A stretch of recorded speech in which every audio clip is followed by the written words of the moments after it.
حضرت میاں شیر محمد شرقپوری علیہ رحمہ فجر کی نماز کے بعد یہ ٹوٹیاں نہیں جس طرح ہوتی تو وہ چھوٹا سا برآمدہ تھا، تو برآمدے کے اوپر بیٹھ کے وظائف کرتے تھے اور پھر اشراق کی نماز تک وہاں بیٹھتے اور پھر تشریف لے جاتے۔ گرمی کی شدت تھی تو حضرت فرائض کی ادائیگی کے بعد وہاں چلے گئے، تو نمازیوں نے آپس سے مشورہ کیا کہ یار حضرت کو عرض کریں کہ بارش کے لیے دعا کی جائے۔ تو حضرت جا کے وہاں اپنے وظائف میں لگ گئے، تو انہوں نے کہا چلو ہم مسجد کے سین میں کھڑے ہو جاتے، حضرت توجہ کریں گے تو عرض کریں گے۔ تو جتنے نمازی تھے وہ سارے صحن میں کھڑے ہو گئے اور برآمدے کے اوپر میاں صاحب وظائف میں لگے۔ جب آپ کی نظر پڑتی نا لوگوں کی جانب، تو جتنے بھی نمازی تھے سارے ہاتھوں سے اشارے کر کے کہتے یعنی دعا کرو، زبان سے نہ بولتے، ہاتھوں کو ایسے ہلاتے اور یہ کہتے کہ ادھر آسمان کی طرف اشارہ کر کے کہتے دعا کرو۔ میاں صاحب پھر وظائف میں لگ جاتے۔ پھر جب میاں صاحب کی آنکھ اٹھتی نا تو یہ سارے ہاتھ اٹھاتے اور آسمان کی طرف ہاتھ اٹھا کہتے۔ میاں صاحب پھر وظائف میں لگ جاتے۔ جب 2-3 مرتبہ ایسا ہوا نا تو میاں صاحب کی ہنسی نکل گئی اور ایسے آسمان کی طرف دیکھ کے کہا چل ہن پا دے۔ کہتے ہیں بس یہ بات کہنے کی دیر تھی کہ چھم چھم می برسنے لگا۔ تو جب کوئی حضور کا ہو جاتا ہے تو رب اس کو اپنا محبوب بنا لیتا ہے۔ تو حضور کی محبت خدا کی محبوبیت کا ذریعہ ہے، اس لیے ہمیں حضور کا پیار اپنی روحوں میں موجزن کرنا ہے، حضور کی محبت اپنی روحوں میں اتارنی ہے، اور محبت اپنے تمام تر تقاضوں کے ساتھ جب روح پذیر ہوگی تو پھر ہمارا انداز زندگی بھی سنور جائے گا، ہماری آخرت بھی سنور جائے گی۔ محبت کے من جملہ تقاضوں میں سے سب سے بڑا تقاضا محبوب کی اطاعت ہے کہ بندہ جس سے پیار کرتا ہے اس کی بات مانتا ہے۔ یہ ہے دعوی محبت کا ثبوت، اس کی دلیل۔ اور حضور کے صحابہ کی زندگیاں دیکھیے کہ انہوں نے حضور علیہ السلام کے ساتھ کیسے پیار کیا، حضور کی محبت میں اپنی عادتوں کو بدل دیا۔ حالانکہ عادتیں نہیں بدلی جاتی، 2 سکے بھائی ہوں، رشتہ کتنا گوڑا ہے، اور ایک گھر میں پرورش پائی ہے، ایک گود میں پلے ہیں، ایک باپ کے گہوارہ تربیت میں رہے ہیں، لیکن طبائع میں اختلاف یہ ایک فطری بات ہوتی ہے۔ ہمارے پاس لوگ آتے ہیں، 2 سکے بھائی ہوتے ہیں، ایک کی طبیعت ادھر کو جا رہی ہوتی ہے، دوسرے کا مزاج ادھر کو جا رہا ہوتا ہے، ایک سخت نرم مزاج ہوتا ہے اور دوسرے کی آنکھوں سے انگارے پھوٹ رہے ہوتے ہیں، ایک معاف کر دینے والا ہوتا ہے، ایک سخت غصیلا ہوتا ہے، ایک کی طبیعت کے اندر تلخی کی چنگاریاں ہوتی ہیں اور ایک کی طبیعت کے اندر نرمی کے پھول ہوتے ہیں، آپ نے بھی دیکھا ہوگا۔ تو یہ ایسا ہوتا ہے۔ اب اسی طرح کھانے پینے کی چیزوں میں طبائع کا اختلاف یہ فطری بات ہے، ایک کو ایک چیز پسند ہوتی ہے، دوسرے کو وہ چیز پسند نہیں ہوتی ہے۔ بعض اوقات ماں کو مسئلہ ہوتا ہے کہ یہ چیز اگر میں تیار کرتی ہوں تو میرا دوسرا بیٹا نہیں کھاتا، تو اس کے لیے بعد سے الگ سے کوئی چیز تیار کرنی پڑتی ہے کہ اس کی ڈیمانڈ یہ ہے اور میرے اس بیٹے کی ڈیمانڈ یہ ہے۔ مائیں مزاج سمجھتی ہیں، ایک آغوش میں پرورش پانے کے باوجود خون ایک ہے، گہوارہ تربیت ایک ہے، دودھ ایک ہے، لیکن طبیعتوں کے اندر اختلاف پایا جا رہا ہے۔ لیکن صحابہ کی زندگیاں دیکھیے، انہوں نے اپنی طبیعتیں بھی حضور کی طبیعت کے سانچے میں ڈھال دی۔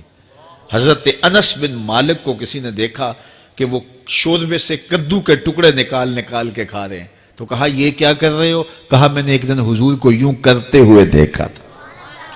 تو طبائع کا اختلاف یہ ایک فطری اختلاف ہوتا ہے، لیکن صحابہ نے اس کو بھی چھوڑا اور حضور کی محبت کے سانچے میں ڈال دیا۔ پھر اس چیز کا انتظار نہیں کیا کہ حضور کا فرمان کیا ہے، حضور کی چاہت پہ اپنے مزاج کو بدلا۔ اللہ اکبر۔ حضور علیہ السلام مدینہ المنورہ کی گلی سے گزر رہے تھے، ایک گنبد نما مکان بن رہا تھا، اور ایسے مکان حضور کو پسند نہیں تھے۔ تو آقا کریم علیہ السلام نے پوچھا یہ مکان کس کا ہے؟ کہا فلاں انصاری کا ہے۔ حضور گزر گئے، چہرے پہ تھوڑے سے ناگواری آثار حویدہ ہوئے۔ کسی نے اس صحابی کو بتا دیا کہ حضور گزرے تھے، تیرے مکان کو دیکھا، شاید پسند نہیں آیا۔ 2-4 دن کے بعد حضور دوبارہ گزرے، دیکھا کہ وہاں ملبے کا ڈھیر پڑا ہوا تھا۔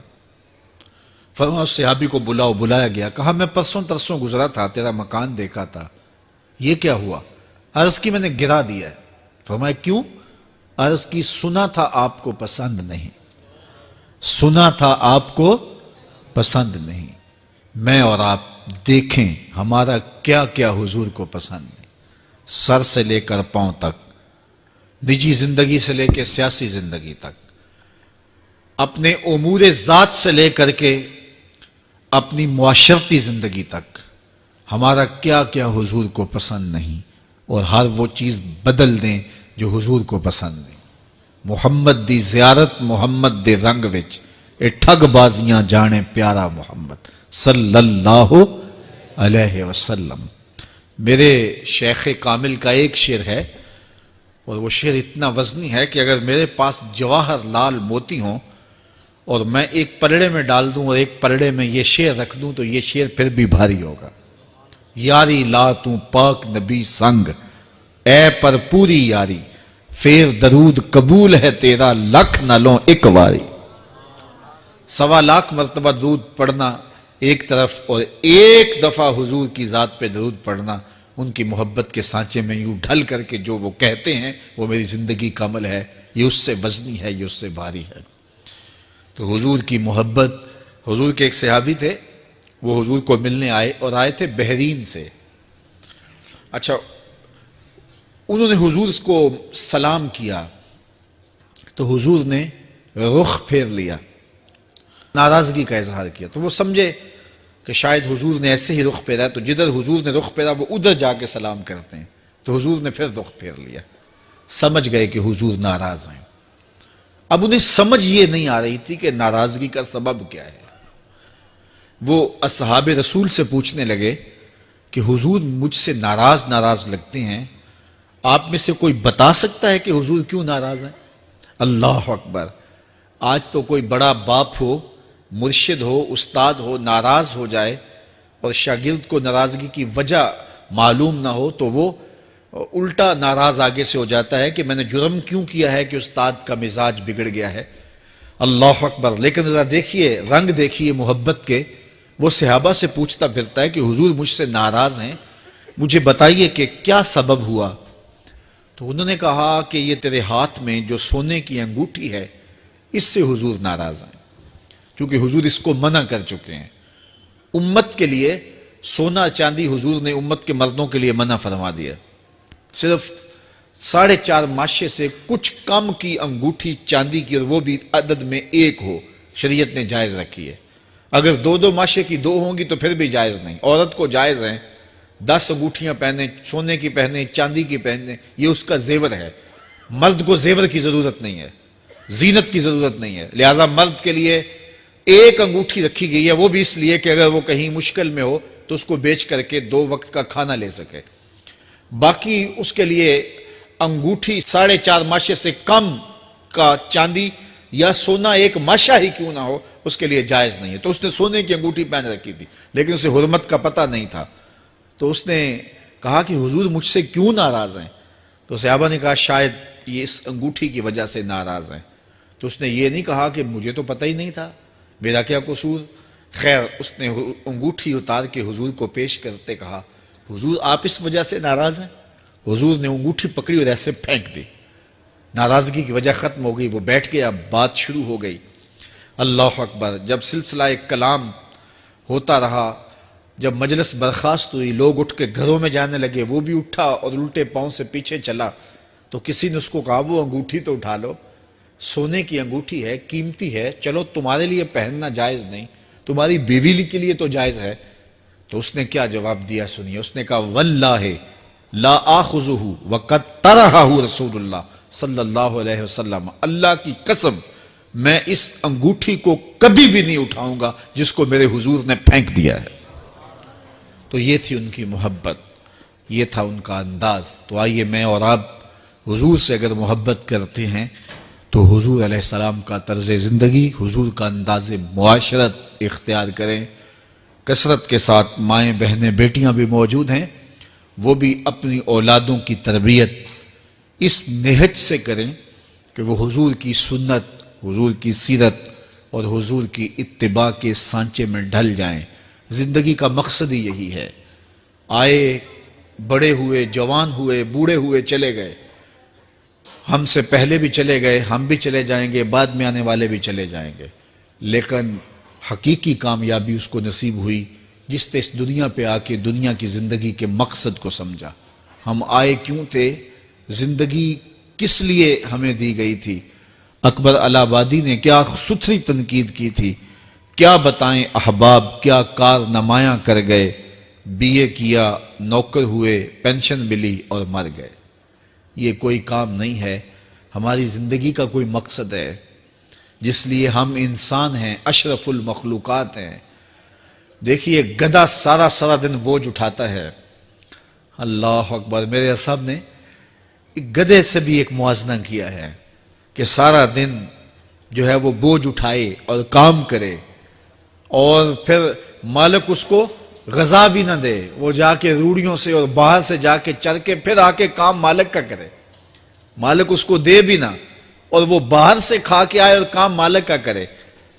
تو اگر بندہ ہو کے، انسان ہو کے اگر نہ کرے تو میرے حضور نے ایک لمبی ربائی ہے، اس میں آخر میں لکھتے ہیں، تو چنگا یعقوب یا کھوتا، تینوں شرم نہ آوے۔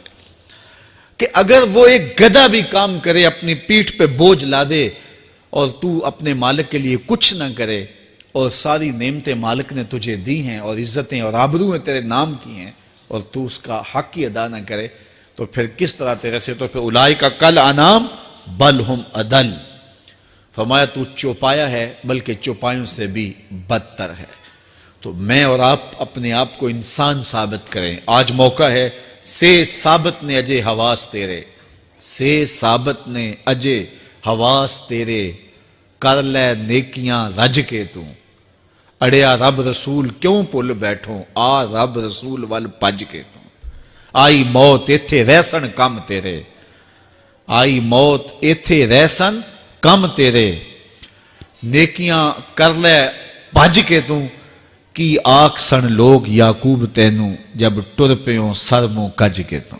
وہ وقت آئے گا جب تنیاں باندھ دی جائیں گی، جب دونوں جانب سے کفن باندھ دیا جائے گا، پھر پردہ ہٹا کے دیکھا جائے گا، پھر بند کر دیا جائے گا۔ وہ لمحے کتنے دردناک ہوں گے، وہ گھڑیاں کتنی دردناک ہوں گی۔ آج مجھے اور آپ کو اللہ نے موقع دیا ہے، تو آج حضور کی سیرت کو اپنانے کا، اپنی روحوں میں اتارنے کا عزم کر کے